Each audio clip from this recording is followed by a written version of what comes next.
There is a kind of woman the world quietly leans on, soft-spoken, steady-handed, endlessly giving. You walk into every room already paying attention, already adjusting yourself, already preparing to hold what no one else can. You feel it in the way your shoulders tense before you speak, in the way you soften your tone even when you're the one hurting, in the way you offer reassurance before you ever consider asking for any.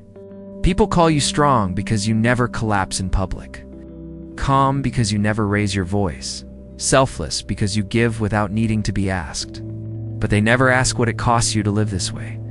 They never see the moments when you close the door behind you and finally let your breath shake.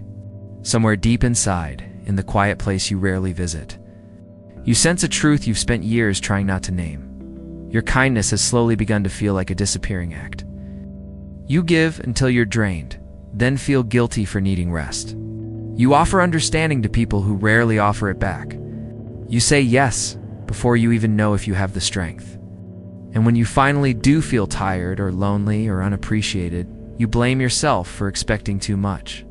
You've been taught to believe that a good woman is one who asks for nothing, who needs nothing, who bends without breaking and smiles while she does it. But something in you is changing. A small ache, a small question, a small rebellion. Because lately you've begun to wonder what happens when the world loves your giving more than it loves you. What happens when your selflessness becomes the very thing that makes you invisible? You've spent so long holding everything together that you're no longer sure who you are when you stop holding. And that quiet uncertainty, that fragile, flickering awareness is the beginning of a truth you can no longer ignore. You've spent so much of your life offering softness that people no longer recognize. It is a gift they treat it like a natural resource, something endlessly available, something you will always replenish without question. On the outside, you look calm, helpful, patient. But inside, there is a quiet exhaustion you rarely let anyone see. You do the emotional heavy lifting in every relationship, smoothing conflicts before they form, absorbing tension before others feel it. You give people the benefit of the doubt even when they've hurt you. You consider other people's feelings before they consider yours. And though the world praises you for being understanding, compassionate, accommodating, it never asks why you learned to be that way.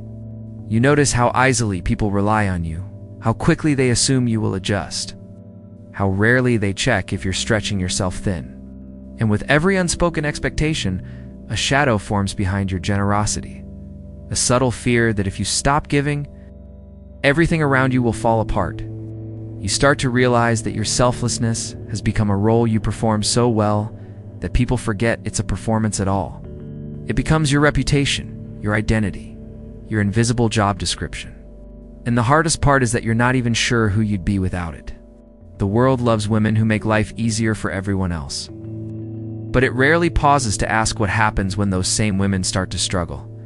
You've become the emotional cushion, the uncomplaining helper, the one who absorbs the impact so others don't have to.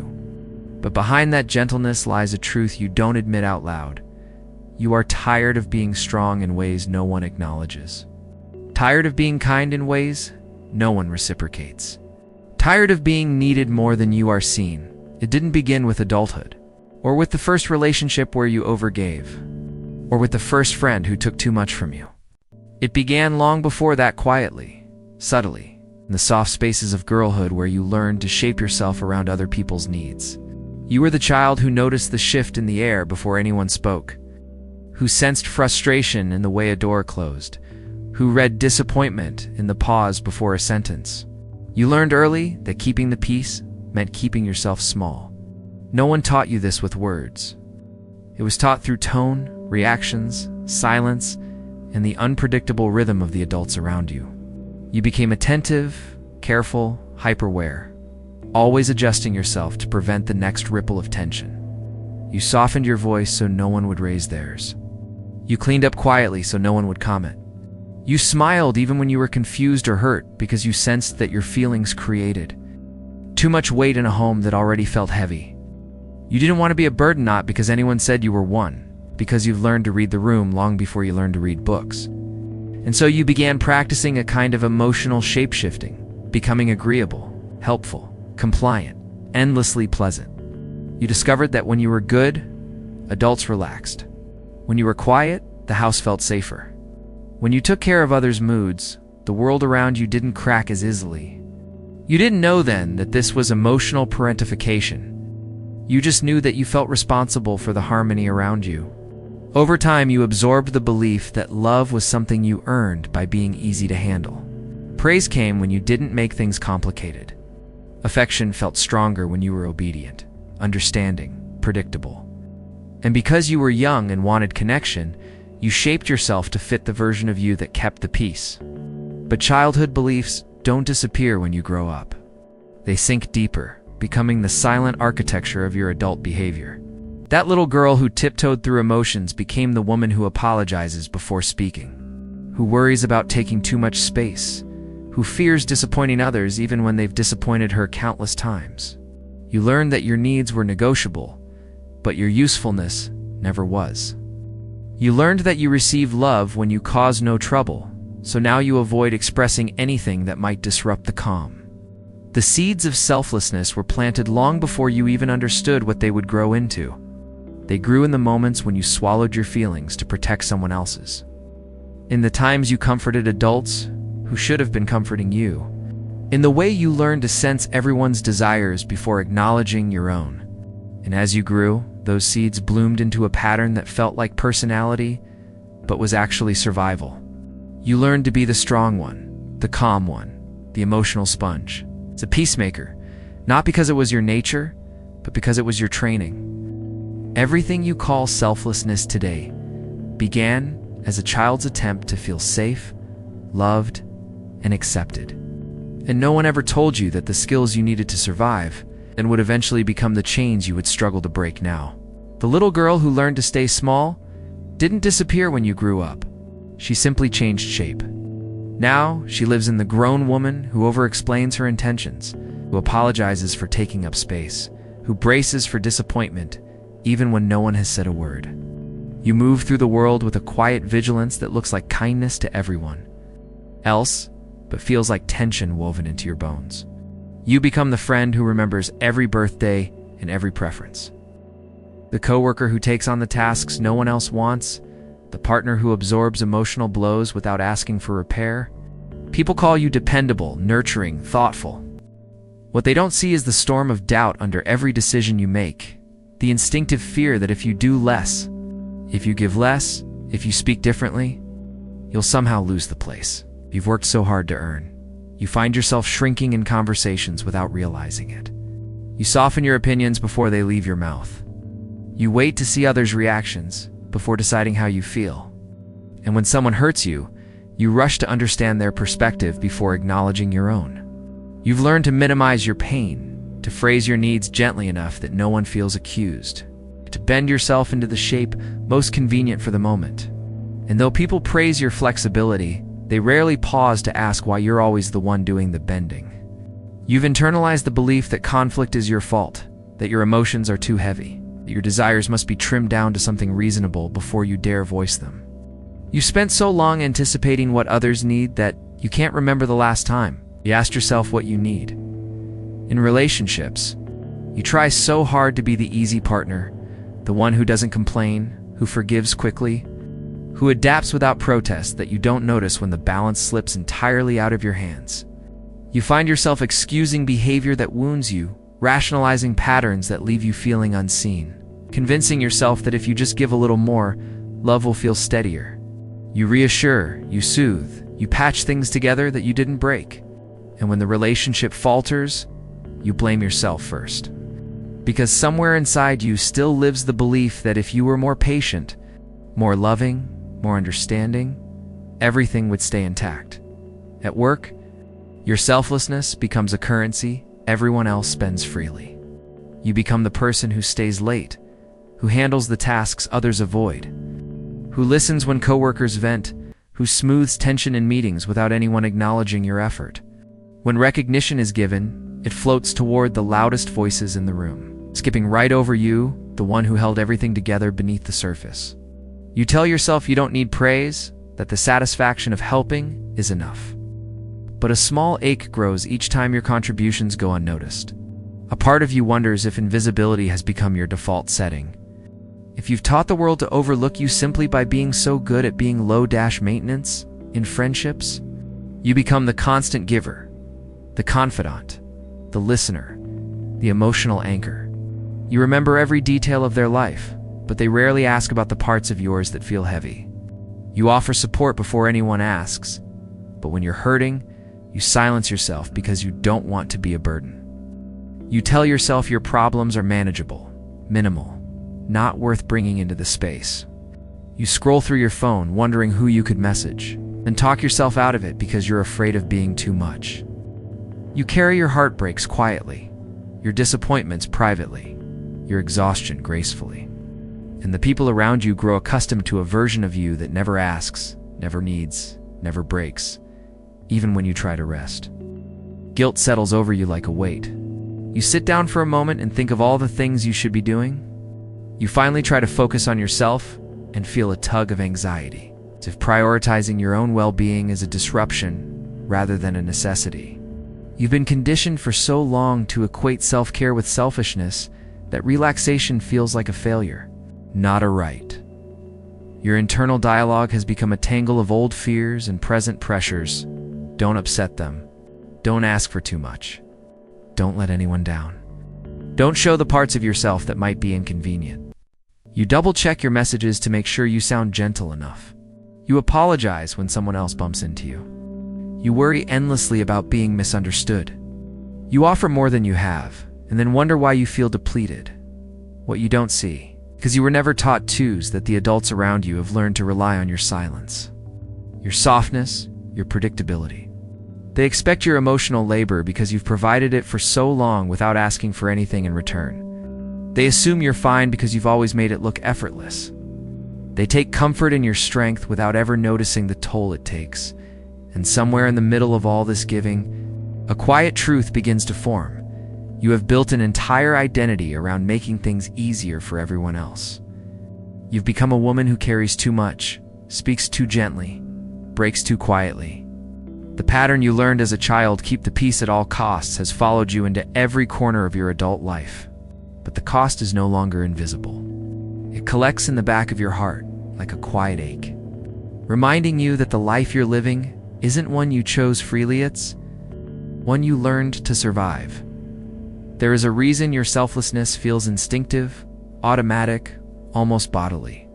Psychology has long studied the patterns you've lived without language. When you finally hear the terms, something inside you exhales in recognition. One of those patterns is called the fawn response, a trauma-driven instinct, where you avoid conflict and seek safety by pleasing others. It's not a personality trait, it's a survival strategy. When you were young, you learned that harmony was protection. That soothing others kept chaos away, that your emotional attunement kept things from falling apart. Your nervous system absorbed this lesson before your mind could understand it. And now, as an adult, your body still reacts to tension, as if you're a child trying to prevent an explosion. You rush to fix misunderstandings. You apologize to diffuse discomfort. You soften your voice to avoid triggering anger. This isn't a weakness. This is conditioning woven into your biology. Another concept is internalized visibility, the habit of shrinking your needs before anyone can dismiss them. It's the reflex to say, "I'm fine," even when you're not. The guilt that rises when you ask for support, the belief that your emotions are too heavy for others to hold. You learned early that being easy to love meant being easy to handle. And so you trimmed your needs down until they were barely noticeable. This pattern becomes so normalized that it starts to feel like identity, even though it's not. It's simply what you were trained to be. Carl Jung once wrote, "The most dangerous thing is your unlived life." And for many women, the unlived life is the one spent serving, soothing, adjusting while their own desires sit untouched in the background. Modern psychology echoes this truth. Chronic selflessness is often a response to environments where your needs were dismissed or minimized. It becomes a way of earning connection, a strategy to avoid abandonment, a method of creating safety in unsafe emotional landscapes. You didn't choose this consciously. It was carved into you. Neuroscience also explains why you struggle to express anger or frustration. Your brain links conflict to danger. so even healthy disagreement feels threatening. The part of you that wants to speak up gets overridden by the part of you that remembers the consequences of not being good. Your body chooses safety over authenticity because it doesn't know the danger is gone. Understanding this doesn't fix everything, but it does something just as important. It releases the shame. It helps you see that your patterns make sense, that you weren't weak, you were adaptive, that you weren't overly sensitive, you were overly responsible, that your selflessness was not a flaw in your personality, but a strategy your nervous system built to protect you. And now that you can name it, you can begin to unlearn it. The way you learned to disappear wasn't shaped only by your home. It was shaped by the world you grew up in. A world that has always asked women to be softer than they feel, quieter than they want, and more accommodating than they should be. Long before you understood the word selfless, you were surrounded by messages that taught you how to act like one. You saw women praised for patience, not honesty.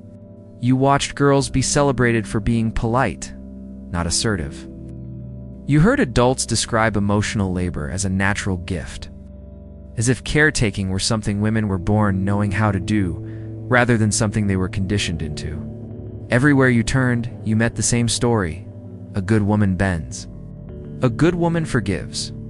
A good woman keeps her voice low and her expectations lower, from movies to family gatherings to classrooms. You were shown versions of womanhood where sacrifice was noble and silence was strength. You saw wives giving up dreams to keep the peace, others apologizing for taking a moment to themselves. Daughters praised for being low maintenance as if needing nothing were a virtue. You learned that likability was currency, and that being likable required you to swallow parts of yourself that might be too sharp for others to hold. Even now, as an adult, the world keeps reinforcing these rules in subtle ways. When a woman speaks her truth, she's labeled emotional. When she asks for reciprocity, she's called demanding. When she sets boundaries, she's accused of being cold.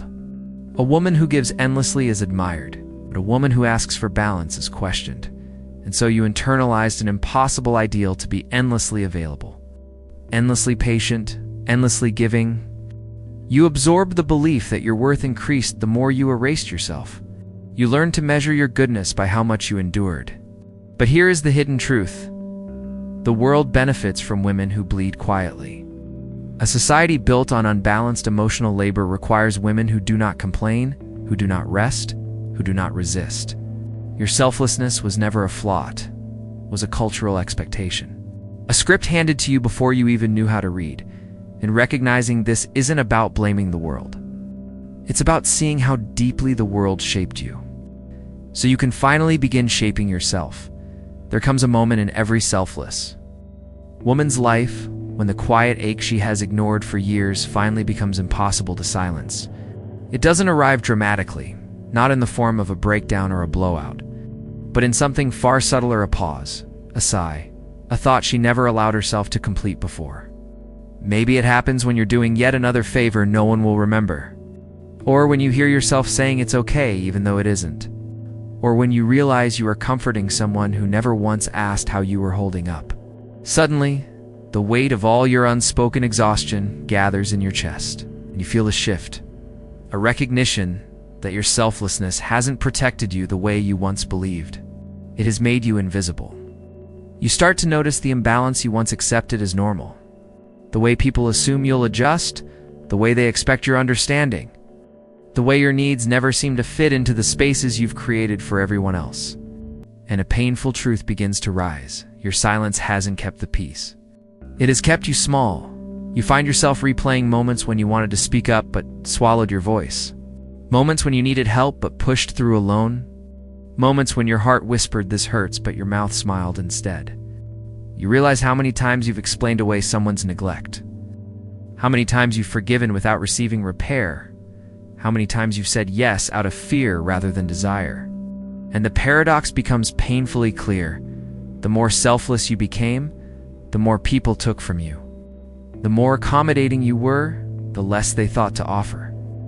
Your generosity didn't teach others how to love you, it taught them how to use you. And in that moment of recognition, Something inside you breaks, but not in the way breaking usually feels. This break is not a collapse. It is an awakening. A small voice inside you, long buried, finally says, I am tired. Tired of carrying, tired of smoothing, tired of being strong in ways that cost you your softness. You begin to see that your needs were never the problem, your silence was. You start to understand that the love you've been giving freely to everyone else is the same love you've been denying yourself. And this realization, this painful clarity, becomes the turning point where your selflessness stops feeling like virtue and starts feeling like a cage. This is the part where the ground beneath you shifts not with force, but with a gentle, undeniable truth. You cannot keep abandoning yourself and expect to feel whole. Healing doesn't begin with a grand declaration or a sudden burst of courage. It begins with honesty, the kind of honesty that tastes unfamiliar at first. Because you've spent so many years shaping your voice around what others wanted to hear, you start by acknowledging a simple truth: you were never encouraged to believe your needs matter. Not in comparison to others' needs, not as a reward for being good, not as something you earn through patience or sacrifice. They matter because they belong to you. Boundaries become the language you use to honor that truth. Not rigid walls or harsh defenses, but gentle lines drawn from self-respect rather than fear. You learn to say no without apologizing for it. You learn to say, I can't do that today, without feeling like you failed someone. You learn to say, this hurt me, without shrinking your pain to make someone else comfortable. And yes, at first, it feels foreign. Your heart races. Your stomach tightens. Guilt whispers that you're being difficult. But what you're really doing is breaking generational patterns of emotional servitude. You begin to understand that boundaries don't push people away. They reveal who was only staying because you had none. They show you who respects your humanity and who only values your compliance. You stop giving from a place of depletion and start giving from a place of choice. You stop stretching yourself thin just to keep the peace and begin letting others carry what is theirs to hold. Healing also means letting go of the belief that love must be earned through sacrifice. You learn that rest is not indulgence, that saying no is not cruelty, that prioritizing yourself is not betrayal. Slowly, you reclaim the parts of you that were silenced: the intuitive woman, the honest woman, the woman who feels deserving of the same care she gives so freely. And with each boundary you set, with each truth you speak, you take one step closer to the life you were meant to live. One where your selflessness is a choice, not a condition for survival. Healing the parts of you that learn to disappear does not happen all at once. It comes softly, the way morning light enters a room, slow, patient, without demanding anything. You don't need a dramatic transformation. You need small, honest moments where you choose yourself in ways you were never taught to. You begin with a single breath, the micropause. Before you say yes, before you rush into caretaking, before you slip into the old pattern of fixing everything, you stop. You breathe. You check your body. If your chest tightens, if your shoulders lift, if something in you whispers not again, you honor that message. 1 second of awareness becomes the first step toward reclaiming your life. Then comes the practice of reflection. Not pages of journaling, not emotional excavation, just one sentence at the end of the day. What did I need today that I didn't give myself? Maybe it's rest. Maybe it's comfort. Maybe it's someone asking how you're truly doing. Writing it down doesn't fix the gap, but it helps you see it. It makes your inner world visible again, after years of hiding it to make room for others. You also learn the soft no, a boundary spoken in a gentle tone without apology or justification. I can't do that today. Not available right now. That doesn't work for me. At first, the words feel heavy in your mouth, like you're breaking a rule you never agreed to. But the more you say them, the more natural they become. A soft no is a small return to yourself, a reminder that your time and energy belong to you. And then you choose joy, quiet, simple, guilt-free joy. Once a week you do something, only for your spirit: a walk in the morning warmth, music that stirs something inside you, a cup of tea you drink slowly, a peaceful moment where no one needs anything from you. These little joys are not luxuries. They're nourishment for the parts of you that have gone hungry for too long. These practices won't turn your life upside down overnight. They won't erase your past or undo your conditioning in a single moment. But they will begin something. A soft loosening, a gentle shift, quiet reclaiming of the woman you were always meant to be.